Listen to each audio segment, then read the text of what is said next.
we as young people are fighting a different struggle. Your struggle was for liberating people for I'd say a systematic right down to a basic need, the basic need to vote as a person. You were fighting for just to be recognized as a black person as an equal to everybody else. Absolutely. So right now, the fight is highly economic. It's highly mental. The black people, young people, black people just want to be part of the economy and economic activity. Do you think artists of today are doing enough to be relevant to the fight of today? One of the things that I'm always averse to do is ownership. Believe that we are custodians of what is right. Okay.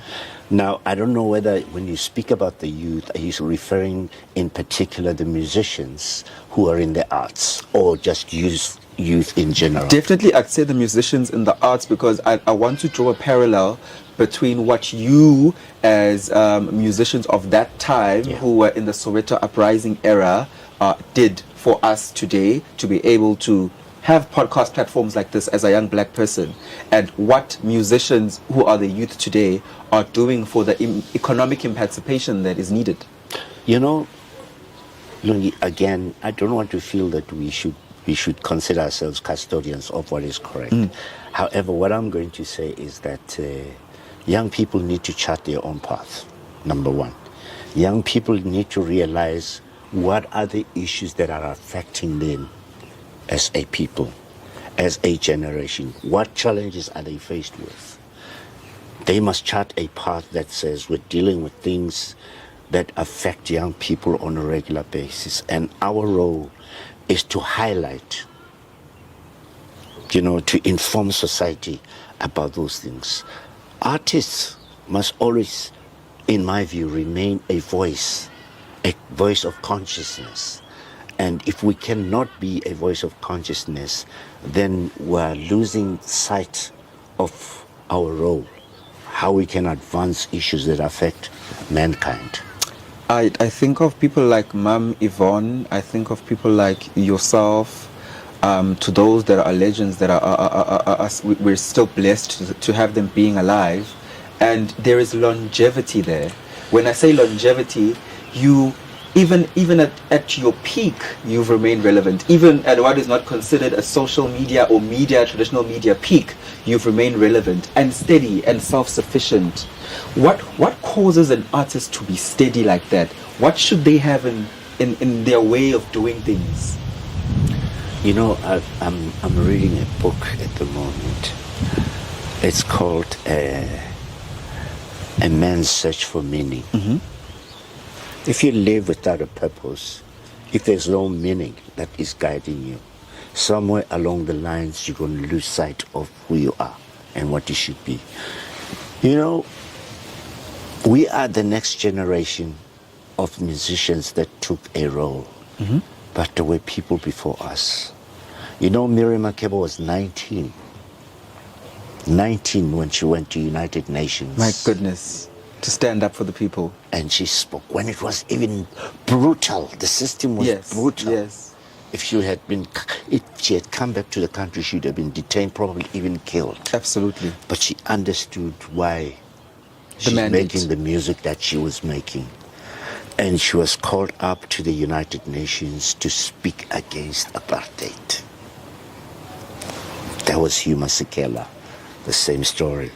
There was Jonas Gwangwa, who even went to become a soldier. He joined MK. So we learned from them, right? But like I said earlier on, we were influenced by what was happening around us. Now, that in itself, because we had developed a sense of consciousness that says you have a purpose, you have to find your meaning as a human being, not only in terms of material value. What are the values that you hold dear to yourself as a person, and how do these contribute to your society? how do they contribute to your community? Yes. And these are the things that have sustained us long, Meaning breeds longevity. breed longevity. Understanding your meaning and Absolutely. operating in that meaning. Absolutely. It's now 2022, and we've shifted a lot in terms of what music genres are commercially viable or what people sell or are into. What do you feel is the state of jazz music in South Africa right now? We're in a state of flux. Nothing much is happening in that space at the moment. And the media has a very critical role to play. And it's young people like yourself who should develop a level of consciousness and say, what is my purpose as Ulungelo? Yeah. Lungelo has to determine as to whether he's making a difference in terms of advancing whatever music is available. You know, there was a time when Umaskanda was considered country music. Yes. Underrated, undermined, Yes. Latin and so. Yes. But it is the international community Yes. that picked up on that music. Yes. Suddenly there was a Paul Simon that came back. Yes. So you guys have got to say to yourselves, I am a broadcaster. In my view, what is it that I can do for music in general? In particular, certain music that defines us as a people. Yeah. That is the most important thing. And if young people cannot do that, and we live a party life all the time, then it will be sad the day we go and then you guys say, you look back and you say, what did we do, by the way? Where is jazz? Where is South African jazz? Where is Makeda Bashi? Where's Kipi Makesi? Abdullah Ibrahim? You know, Sipho Gumede. There was Begum Selego. You know Begum Selego? I always perform some of his music. Yeah. And I say, I have to tell the story about Ubegi. Begi came from I think Wamash. You know, Chesterville. Begi grew up in Chesterville and became one of the most respected jazz musicians around the world. Right at the top with the best of jazz that you can think of. And he came home, euphoric that we're free now. He can do what he thinks he should be doing in jazz. What was very sad, people were not ready for Ubegi. Begi went back to England to die. How do you like that? Hey. Because South Africans never embraced him to say, and see his value. You know, educate young people about this giant of musician. There were many of them. There was Sipho Gumede, there was Themba Mkhize, there was Themba Mgwena in Johannesburg, who's an amazing guitarist. The list is endless. But we have not actually, we're not saying young people should not play amapiano. You know, incidentally, amapiano, you listen to, there's no piano. There's no piano. It sounds like a lot of drums. Drums and, you know, think, where do we find the piano? But it's nice dance music. Definitely. But there are young people who've still tried to keep, I'd say, a jazz element or an Afro soul element per se, because maybe Afro soul is more commercialized than jazz.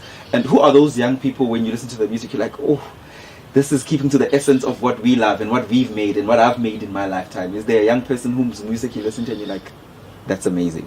Well, I don't know when you ask how young. Okay. Very important for me to be able to determine how young we, you know. Feel free across the spectrum. For me, I listen to people like Thandiso Mazwai. Yes. Simpiwe Dana. Yes. You know. Nazi? Nazi. Yes. Yes. Nazi, I listen to... There's a new lady, Zoe Moticha. Oh, Zoe, yes, I performed with her. Oh, that is amazing. That is, I wish I was there. Yeah, we did an amazing concert at the State Theatre. Okay. Amazing singer. Yes, yes. You know, there's Amy Faku. Yes, Amy Faku. Yes, yes. She's transitioning into being a house vocalist, but at the core, she is soul. So, yes. Yeah. And, you know, One of the questions you asked earlier on was about longevity.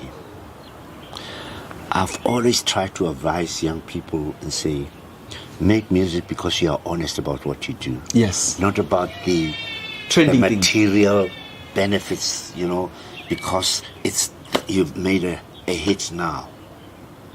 You're striving to continue on the trajectory. Because somewhere along the line you get caught up. Yes. Because you're caught up in this space where you think, I want the next hit. I want the next hit. Caught up in the fame as well. Yes. And then you lose sight of your purpose, the meaning of the music that you make. And as you go along, you get trapped in that. And when it doesn't happen, you become dejected. And you lose confidence and hope in oneself. I've always made music, and I've always believed that I make music because I make music that I believe in. In 1996, I recorded a track called Tababusi. Yes.